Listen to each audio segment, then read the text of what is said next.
The wedding gifts that King Charles III presented to Queen Camilla carried immense historical weight and deep personal sentiment, far surpassing conventional bridal tokens. Most notably, Charles gifted Camilla a rare antique diamond and black pearl brooch featuring the iconic Prince of Wales feathers motif. This exquisite piece held an extraordinary family connection. It was originally commissioned by King Edward VII for Camilla's own great-grandmother, Alice Keppel, with whom Edward VII had a famous historical relationship. The inclusion of a rare black Tahitian pearl surrounded by diamonds is traditionally seen as a symbol of strength and resilience, a fitting tribute to the decades of public scrutiny the couple endured. In addition to the brooch, Charles gifted her a striking pair of antique Victorian turquoise drop earrings, a gemstone historically associated with protection, prosperity, and enduring love. For the wedding bands themselves, the couple adhered to a rich royal tradition dating back to 1923, exchanging rings crafted from a rare nugget of 22-carat Welsh gold sourced from the Clogau St. David's mine. The story of the wedding itself, which took place on April 9, 2005, was the culmination of a highly publicized, decades-long romance that reshaped modern royal history. Because both Charles and Camilla were divorcees, their path to the altar required navigating complex legal, political, and religious hurdles. They ultimately wed in a modest, low-key civil ceremony at the Windsor Guildhall, making Charles the first member of the British royal family to marry in a civil service in England. While Queen Elizabeth II and Prince Philip chose not to attend this legal ceremony out of respect for the Queen's role as the supreme governor of the Church of England, the couple's eldest sons, Prince William and Tom Parker Bowles, stood as their official witnesses. The celebration then moved to St. George's Chapel at Windsor Castle for a televised service of prayer and dedication. This religious blessing was fully attended by the Queen and the royal family, during which Charles and Camilla strongly voiced an act of penitence from the Book of Common Prayer, symbolically acknowledging their tumultuous past. Camilla wore two distinct ensembles designed by Antonia Robinson and Anna Valentine, transitioning from a cream silk dress and matching coat for the civil service to a breathtaking floor-length pale blue and gold-embroidered gown for the blessing, accessorized with a striking spray of golden feathers in her hair, designed by Philip Treacy.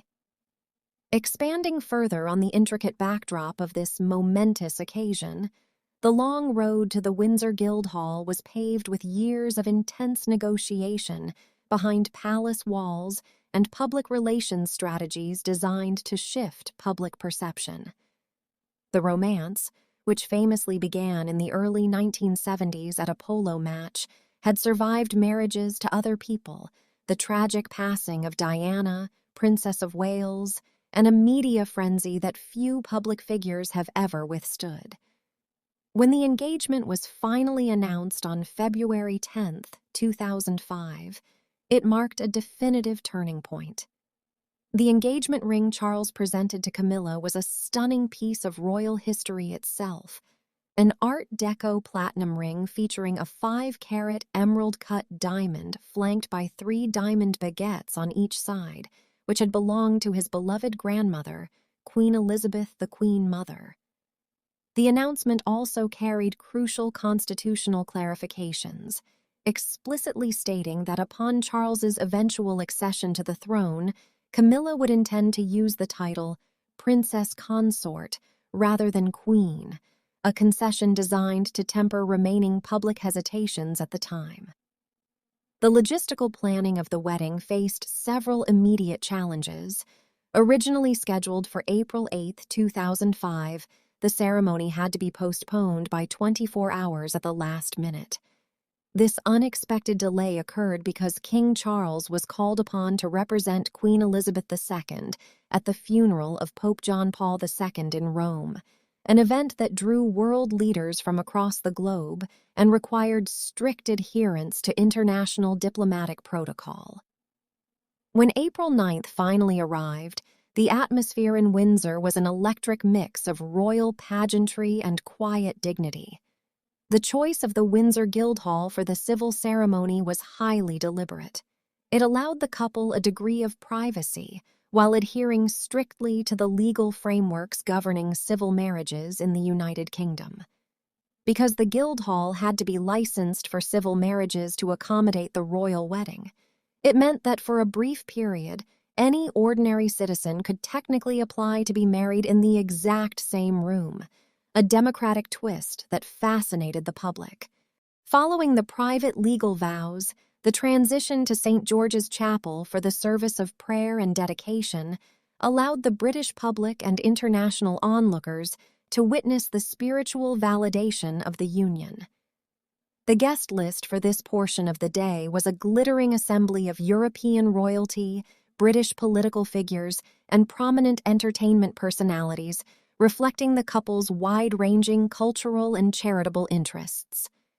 The music for the service was meticulously curated by Charles himself, a well-known patron of the arts, and featured moving performances by the Philharmonia Orchestra and the choir of St. George's Chapel.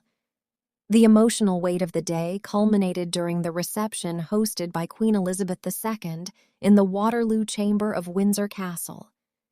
In a warm and surprisingly humorous toast, the Queen drew a parallel between the hurdles the couple had faced and a grueling horse race, expressing her profound happiness that her son had finally reached the winner's enclosure with the woman he loved, officially cementing Camilla's place within the heart of the royal family.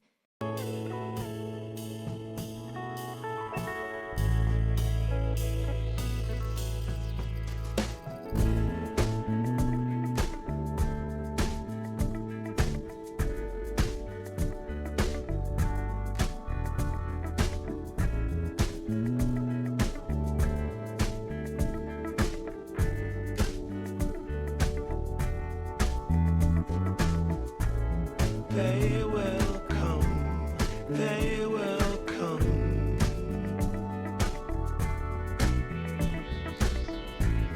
Like the sun, like the sun.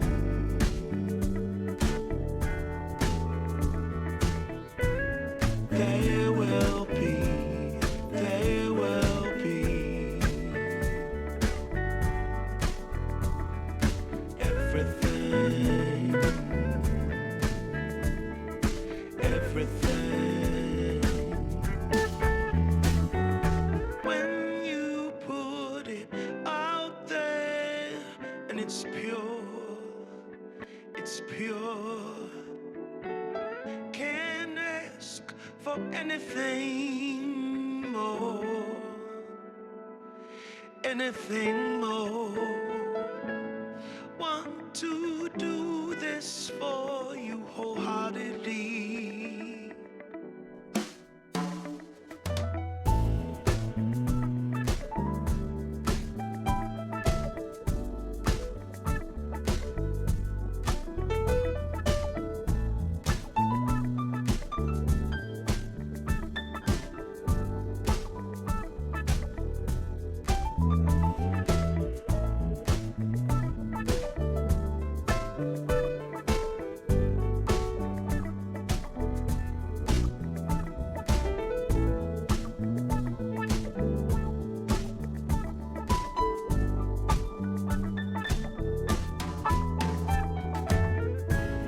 They will come, they will come.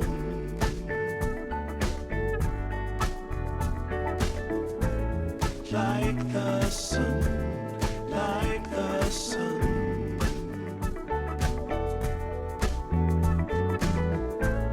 They will be, they will be. Everything.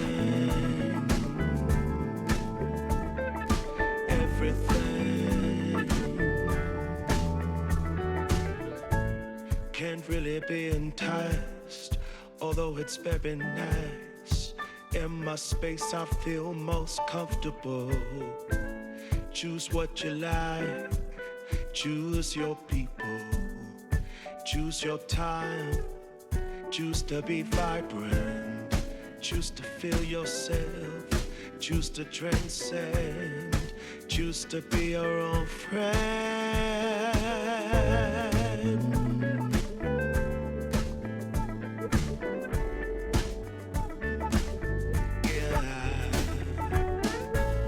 They will come, they will come.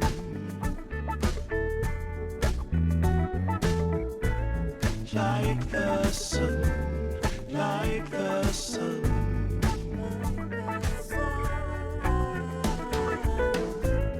They will be, they will be. Everything, everything, everything. They will come, they will come.